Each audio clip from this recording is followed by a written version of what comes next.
You are now about to witness the strength of street knowledge.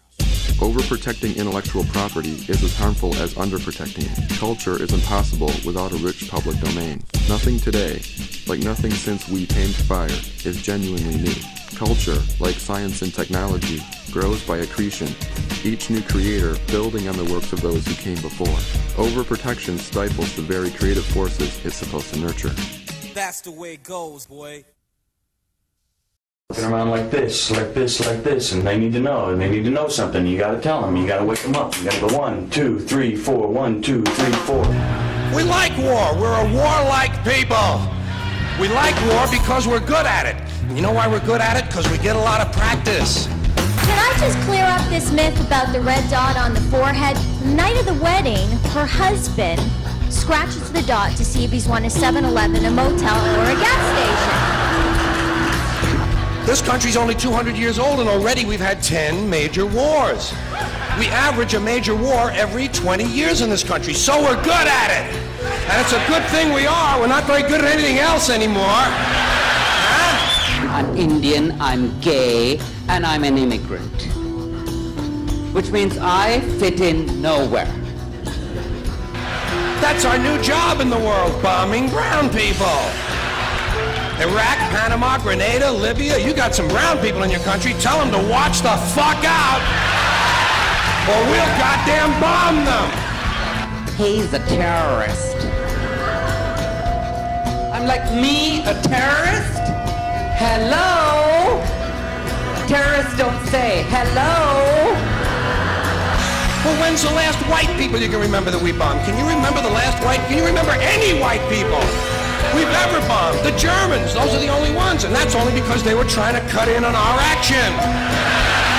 They wanted to dominate the world. Bullshit, that's our fucking job.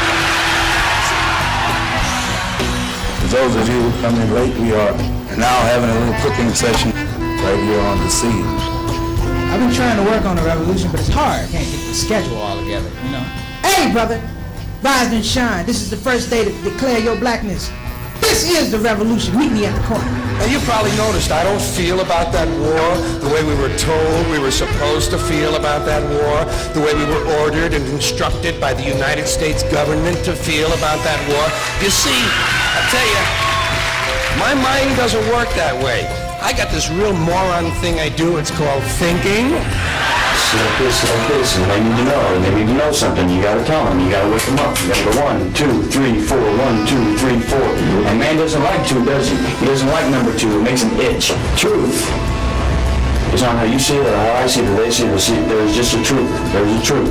And you either see it or you don't. Simple thing, that's all it is. War is a whole lot of men standing out in the field waving their pricks at one another. Men are insecure about the size of their dicks, and so they have to kill one another over the idea. I have certain rules I live by. My first rule, I don't believe anything the government tells me. Nothing. Zero. Nope. And I don't take very seriously the media or the press in this country, who in the case of the Persian Gulf War were nothing more than unpaid employees of the Department of Defense, and who most of the time function as kind of an unofficial public relations agency for the United States government. So I don't listen to them, I don't really believe in my country, and I gotta tell you folks, I don't get all choked up about yellow ribbons and American flags. I consider them to be symbols, and I leave symbols to the symbol-minded.